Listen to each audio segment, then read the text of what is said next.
Hello, what's up mga kapisan? Ayan, nandito naman tayo sa Petong Kikta. Ulol! Hello, what's up mga kapisan? Ayan, nandito naman tayo sa bagong episode ng I Am SP.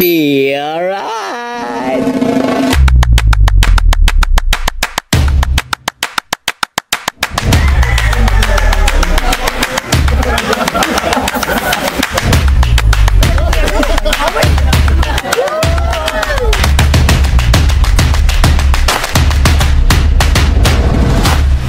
Mga pinsan, kung napapansin nyo, hardening na po tayo.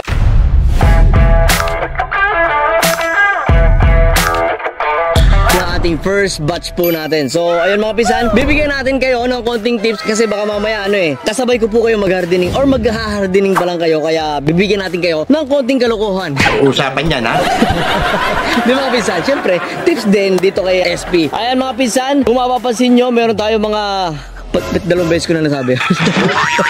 Hindi mga pinsan na yan. Siyempre, step by step tayo. So, ang step 1 is hindi po tayo basta dito naglalagay ng ating mga alaga, no? So, dun pa lang yan sa ranging, ine-exercise na po natin sa kanila at kumbaga, ini-inject na natin sa kanila yung proseso kung paano sila mapapamiliarize dito sa area na ayan mga pinsan, yung hardening po natin gamit, siya po yung ginagamit naming hardening dun sa paggamit ng vaccine. So, sila po ay namamind training na. Kakasana na natin sa utak nila yung mga mangyayari soon. Kaya ito, hindi po natin dito basta inilalagay. So, step 1 po yun. Kasama po doon ay yung clay pot po natin na ginagamit. Yung clay pot mga pinsan ay bago po natin i-hardening, lalagyan po namin sila doon sa ranging. Doon na po natin pinapatuka. Dahil pagka nilagyan nyo po sila dito, stress po sa kanila, makukulture shock sila na bakit na ako nandito? Ba't nandito na ako sa area na to? So, kumbaga, hindi sila agad tutuka. Kaya yung mga style at design na mangyayari dito, unti-unti na naming ina-attract sila sa ganung sistema. So, ayun mga pinsan, clay pot, tapos yung hardening hindi na sila mababaguhan. Tapos yung sunshade mga pinsan, yung sunshade, yung kulay green. Yan po ay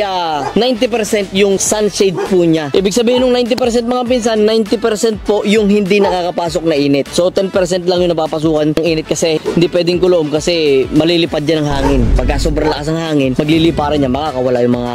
Anyway mga pinsan, at ang pang-apat yung cord.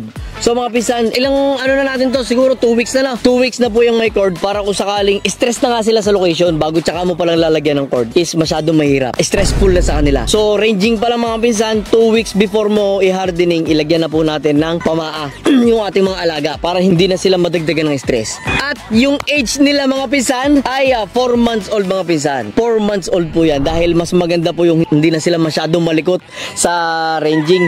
Kasi pagka masyado sila malikot pa sa ranging, kumbaga masyado sila malikot pa rin dito, sobrang ilap pa. Kaya kung mapapansin nyo yan, tahimik lang sila. Kahit nagsasalita ako ng malakas dito is hindi na sila masyado nagugulat, nagugulantang.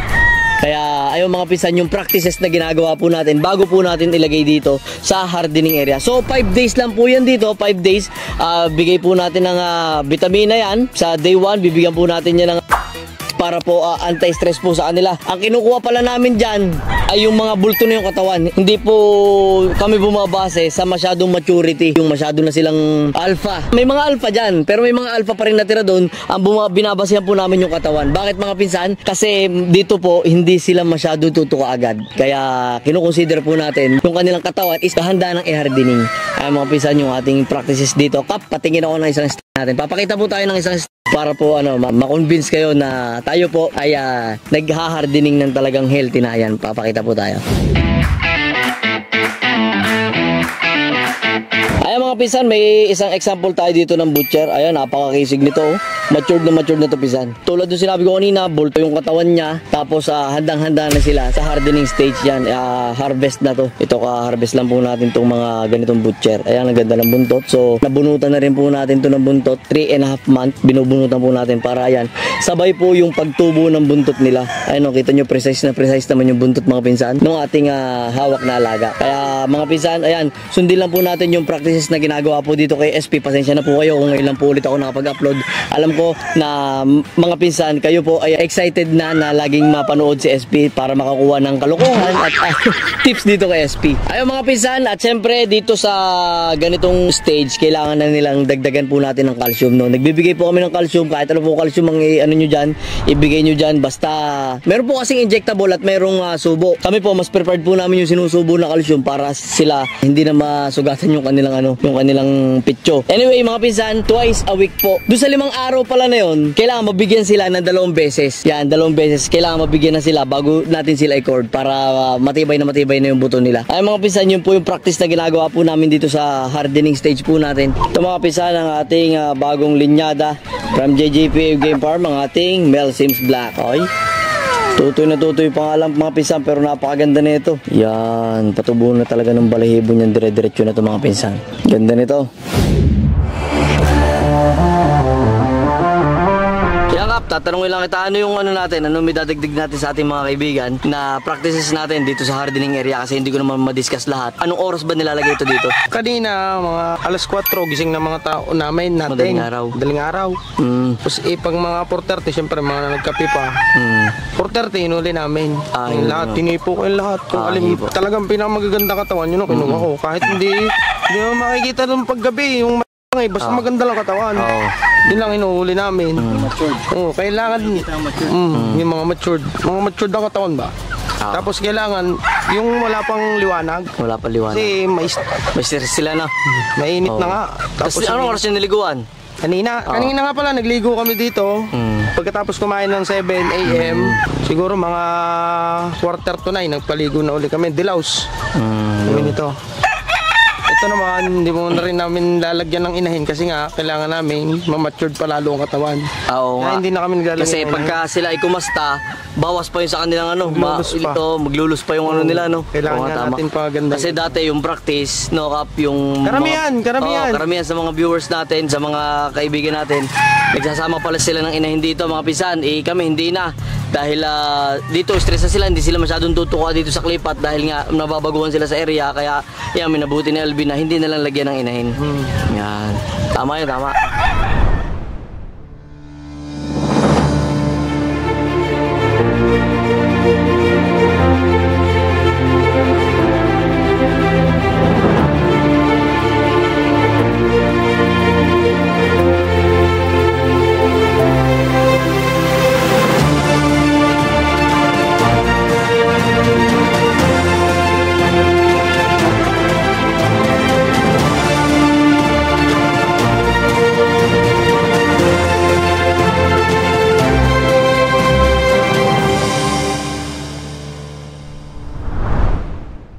Umpisa ng ilan sa practices namin dito sa pag-harvest ng ating 4 months old. Mga pisang 4 months old po ito, hindi po yan required na 4 months.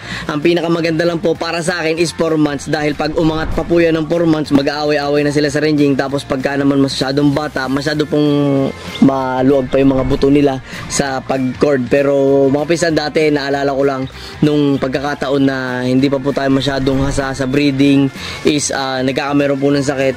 Baka po mamaya kasi dyan sa ating mga kaibigan is meron po may sakit 2.5 month pa lang is may mga sakit na doon sa ranging. Huwag po nating mas patagalin. Mas maganda po kung meron na kayong talian, itali nyo na po at doon nyo na po siya gamutin para mas mabilis po nating ma-recover yung ating mga alaga. Ito po mga pisan, tinuro ko lang po sa inyo at ang kagandahan naman po dito mga pisan sa ating hinarvest is never po sila nakaranas ng sakit. Ako po, galing po ako sa sistema na kumbaga na backyard, no? Dati maliliit pa lang, nagkakameron na ng sakit, 2.5 pa lang. Kaya yun po ang sineshare ko po sa inyo, i-harvest nyo na po yan para mas mabilis nyo po magamot yung ating mga nasa ranging. Kasi pagka nasa ranging po, sobrang hirap po nyan. May gagaling, may hindi. May gagaling, may magkakasakit po ulit. Kaya magro-rotate lang po at kawawa naman po yung mga alaga natin at tagapagpaalaga po natin. Kaya kung kayo po ay may mga nararanasan dyan na ganong sistema, i-harvest nyo na po habang maaga pa para may mapakinabangan naman po kayo. Anyway mga pisan, maraming salamat kung kayo po po ay may napapansing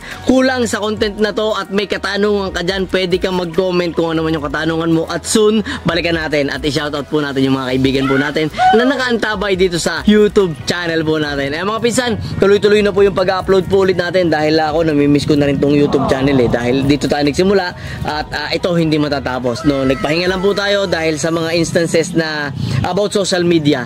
Di ba? Kaya ayan mga pinsan, maraming salamat at shoutout dito sa ating ayan, Manjer! Ayan po ang ating punong tagapangasiwa. Ayan, si Alvin. Alright. Congrats sa ating kap. At tayo nakapagsimula na ulit ng hardening. Ayan, nakaka-excite na sa mga ganitong posisyon, mga pinsan. Yung pag-hardening. Yung mga sumali sa hulugan, ito na. Ayan, yung mga sumali pala. Ako nga pala, nagpapasalamat ako sa lahat ng sumali sa hulugan system po natin. Ayan, ito na po yung ating pinaprepare para po sa inyo. Hopefully, last week ng May para naman matured na. Oh, ang gulo na naman, ang gulo magsalita eh. Matured na sila bago mapapunta dyan sa inyo. Kasi ayoko po mag-release ng hindi pa fully matured about vaccination naman. I-discuss ko sa inyo soon. Pero mas nag-upgrade po kami ng bakuna po ngayon. From Marex, meron na po tayong Reovirus, meron na po tayong Mycoplasma, meron na tayong cholera. Ano naman, meron na tayo. Kaso lang, mas ngayon, mas evolve po ngayon yung ginagawa po natin. Bakit? Meron po tayo kasing killed at saka live, no? So, mga pisan, may booster po tayo dahil alam ko sa inyo mga pisan yung aking pagkukulang before na mga bakuna, kailangan na po nating gampanan ngayon. Bakit? Marami na pong virus yung dumadating at umiikot at lumalawak na po yung mga virus po dito sa industriya po natin. Kaya kailangan po nating i-sure na meron po yung from day old Marex hanggang sa 4 months old, meron po tayong binibigay dyan na 4-in-1. Ayan, ang 4-in-1, i-discuss ko po sa inyo soon yung kung paano po yung bakuna po natin at mas healthy po yung sisiw natin kapag kabakunado. Yes, mga pisan, i-discuss ko po sa inyo. Talagang naputo lang talaga tayo sa Breeding 101 dahil ang hirap ng social media mga pisan. Ako po ay hindi sumusuko bagamat may mga nabubura, bagamat may mga nangyayaring hindi maganda sa ating mga social media, pero tuloy pa rin po tayo at maraming salamat dahil tuloy pa rin po kayo sa pagsuporta kay SP. Alright mga pisan, maraming salamat at Sapakin ko kaya ito para makatulog. At kita sa mga susunod na episode ng I Am SP. Alright.